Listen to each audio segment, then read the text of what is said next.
Isang Pilipina mula Nueva Ecija ang gumagawa ngayon ng pangalan sa Estados Unidos sa pamamagitan ng kanyang negosyo na Tangin Java, isang gelato at coffee shop na bukas para sa lahat, lalo na sa mga batang may special needs at kanilang pamilya. Si Diana Lua na taga Camp Niño, Cabanatuan City, Nueva Ecija, ina ng 4 na lalaki, kabilang ang kambal na may autism, ang nagtatag ng Tangin Java noong December 2021. Dala ang isang simpleng pangarap, makapagbigay ng mas ligtas at mas masustansyang ice cream para sa kanyang mga anak. Ayon kay Diana, bilang isang ina ng mga batang may special needs, madalas nilang ipagdiwang ang maliliit na tagumpay tulad ng pagsasalita o pagkain ng bagong putahe. Isa sa mga paborito nilang pangselebrasyon ay ice cream. Ngunit isang araw, napansin niyang karamihan sa nabibiling ice cream ay may mataas na asukal at maraming preservatives. For you to celebrate that, sineselebrate namin with an ice cream.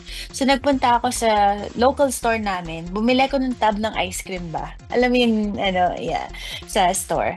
And then, accidental nakita ko yung ingredients ng tub ng ice cream na ang dami pala niyang preservatives, tsaka ang dami niyang mga sugar na nandoon. So, I almost drop it and then I feel bad na I can't believe na binibigay ko to sa mga anak ko. You know, puro preservatives, walang real ingredients ba?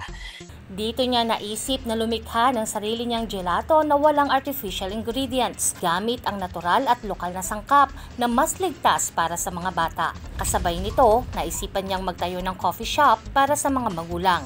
At higit pa sa negosyo, layunin ni Diana na bumuo ng ligtas at bukas na espasyo para sa lahat, lalo na sa mga may special needs, kung saan malaya silang makakapasok ng walang panghuhusga. Since my kids have autism, gusto ko magkaroon ng platform or a space where everyone is welcome. Kasi sometimes kapag may bata ka na may special needs, 'di ba?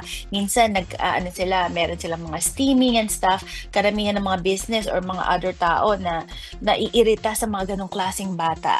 So gusto ko magkaroon ng space na pag pumasok ka, hindi ka ma-judge, na okay lang, alam mo yon. Tapos kahit sino, could be able to come. Gamit ang natural at lokal na sangkap, ipinagmamalaki ni Diana ang kalidad ng kanilang produkto at bukod sa gelato at kape, inaalok din nila ang pagkaing Pinoy tulad ng bibingka, ubi brownies, pandan gelato at ubi coffee cake. Layunin niyang ipakilala ang kulturang Pilipino sa mas maraming tao at ibang lahi sa pamamagitan ng masasarap na pagkain. Ngayong buwan ng Mayo, 3 parangal ang sabay-sabay na natanggap ni Diana. UCC Small Business Award, gagawaran sa darating na Hunyo 6. LA Executive Leadership Award at WOW or Women at Work Award na igagawad sa Hunyo 24. Ngayong taon, plano niyang palawakin ang Tangin Java, maging bahagi ng mga birthday parties, kasalan at iba pang okasyon. Plano din niyang magbukas ng bagong branch at sa hinaharap ay dalhin ang kanyang negosyo sa Pilipinas, lalo na sa Nueva Ecija kung saan siya ipinanganak at lumaki. It's an opportunity para sa akin na i-showcase yung mga ingredients natin and i-introduce ko sa ibang lahi yung ating culture through food. Sa kanyang mensahe sa kapwa Pilipino, lalo na sa mga ina, hinikayat niyang huwag silang matakot mangarap. Ito para sa mga magulang also, tsaka lalo na sa mga nanay na I want to empower them. You empower them and inspire them so they could be able to have their own identity. At saka continue pa rin kung meron kang dream or matagal mo nang iniisip na gustong gawin, kaya mo pa rin kahit na may family ka pa. Inaalay naman niya ang kanyang tagumpay sa kanyang pamilya at sa mga lolo at lola niyang sina Benjamin at Emilia Cajucom na kabilang sa kanyang inspirasyon sa paghahatid ng masustansya at ligtas na pagkain. Jovelyn Astrero para sa Balitang Unang Sigaw.